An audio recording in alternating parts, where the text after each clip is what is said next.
ब्रेकनंतर स्वागत. आपण पाहताय माझा मिडडे.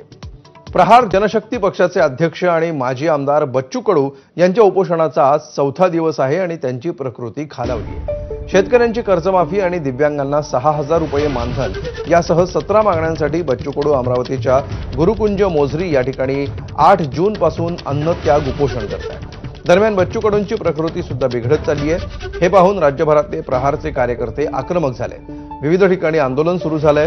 बच्चू कडू यांना राज्यभरातून पाठिंबा मिळत असून शेतकरी नेते रविकांत तुपकरांनी आज बच्चू कडूंची भेट घेतली, तर मनोज जरांगेही बच्चू कडूंची भेट घेणार आहेत.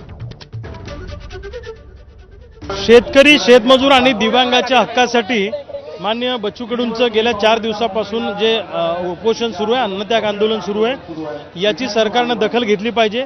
आज मी स्वतः बच्चू कडूंची भेट घेतली, त्यांच्याशी चर्चा केली आणि क्रांतिकारी शेतकरी संघटनेच्या वतीनं आम्ही बच्चू कडू यांच्या आंदोलनाला आज पाठिंबा दिलेला आहे. सरकारला माझी विनंती आहे की बच्चू कडूंबरोबर चर्चा करावी.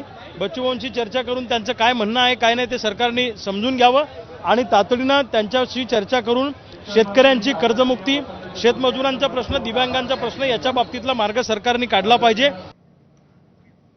तर मुंबईमध्ये मंत्रालयाच्या बाहेर बच्चू कडूंच्या प्रहारचे कार्यकर्ते आक्रमक झाले. शेतकऱ्यांच्या विविध मागण्यांसाठी कार्यकर्त्यांनी आंदोलन केलंय. यावेळी दिव्यांग कार्यकर्ते आणि पोलिसांमध्ये धरपकड झाल्याचं पाहायला मिळालं. यावेळी पोलिसांनी काही आंदोलकांना ताब्यात देखील घेतल्याचं पाहायला मिळालं.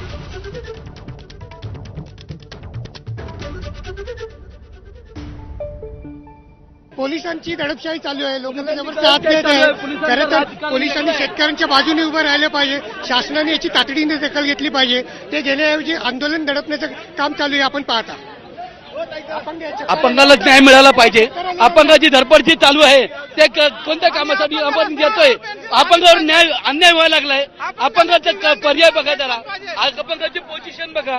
आम्ही कालच मुख्यमंत्र्यांना पत्र दिलेलं की बच्चू कडू साहेब 4 दिवस उपोषण करतायत, आमच्या शिष्टमंडळाला भेट द्या, त्यांच्या मागण्यांवर सकारात्मक विचार करून त्यांच्या मागण्यांवर दिव्यांगांची पेन्शन 6,000, शेतकऱ्यांचा 7/12 कोरा, शेतकऱ्यांना कर्जमाफी आणि हमीभाव या प्रमुख मागण्यांचा आम्ही आज शिष्टमंडळा शांतपूर्ण आम्ही चाललो होतो. पोलिसांनी आमची धरपकड चालू केलेली आहे. कारण असताना धरपकड केलेली आहे. आम्ही अगदी शांततेच्या मार्गाने प्रतिनिधी मंडळ घेऊन जाणार होतो.